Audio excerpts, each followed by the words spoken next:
And I guess something I really wanted to, I guess, kind of like make this episode kind of bring more into this episode, understanding your Sure. story and where you're coming from.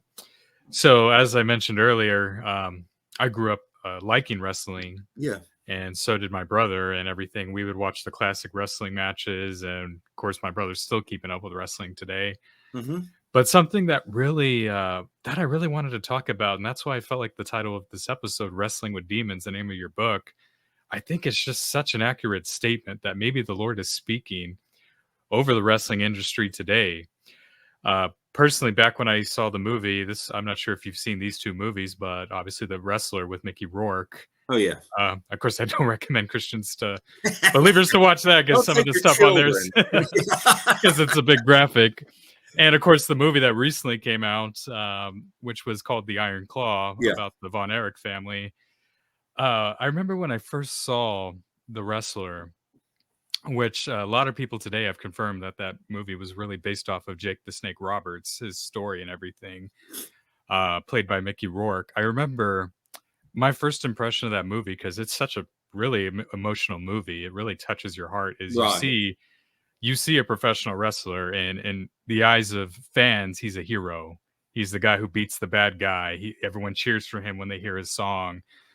But behind closed doors, it's like he has a completely different life. Like he has to work a part-time job to make ends meet.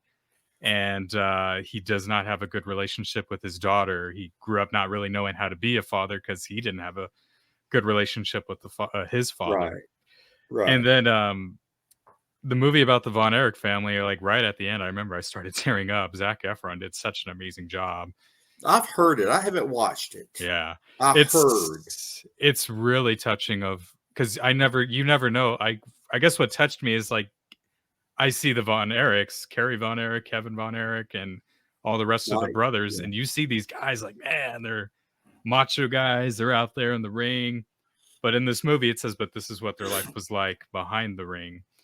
And I find that so interesting. And I find it so amazing today. I don't know if you've noticed this, Mark, but I've been seeing a lot of wrestlers, professional wrestlers just like you, who have been giving their life to Christ. I mean, a lot who have come out.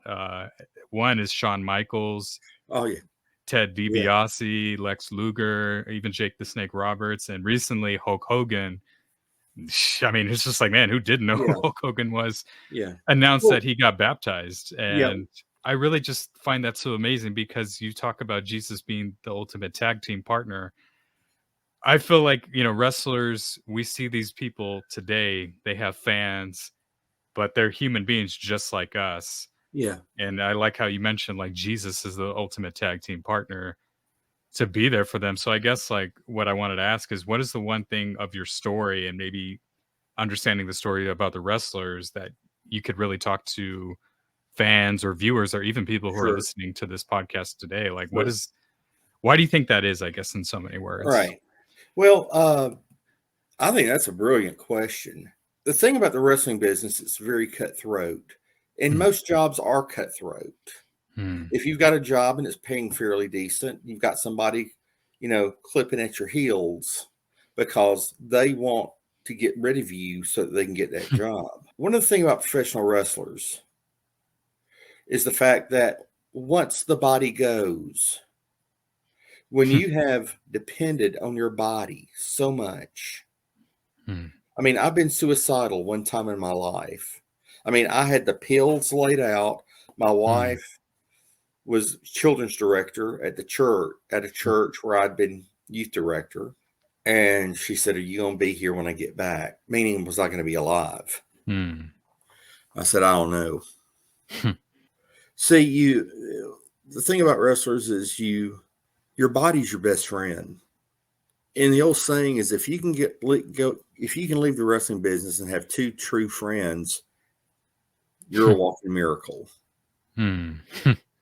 So what it really amounts to is it's cutthroat.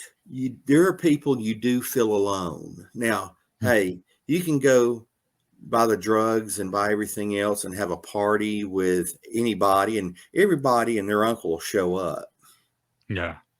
But I'm talking about when you've hit the end of that road, who do you go to? Usually there's not a soul. Wow. So when that body gives out, the one resource you could always depend on, it's gone. And you go, who am I? What do I do now? I'm not the same person anymore, and I'm too old to start over. Wow. So what you do is you buy more and more if you can afford it, and that's what Shiki did. God bless him and his family. But he bought more and more, not only just to hide the physical pain, but also to hide his emotional pain. Why do they turn to Jesus? Is because Jesus is probably the first person that they've met. And if they've been in such a long time, that says, I don't care who you are. I don't care how famous you are. I don't care who shines your shoes or whatever else. The fact is, Bubba, you don't have anything. And if you don't have anything on the inside, you surely really don't have anything on the outside. Wow, come on. That really hit deep. I felt that in my spirit. So you think about that, and you know what? When you're broken down and you look at people that have been your friends for years and you go, why are they really my friends? Yeah, they can still be my friends, but who's my solid? And thank God for Sean, it was his wife.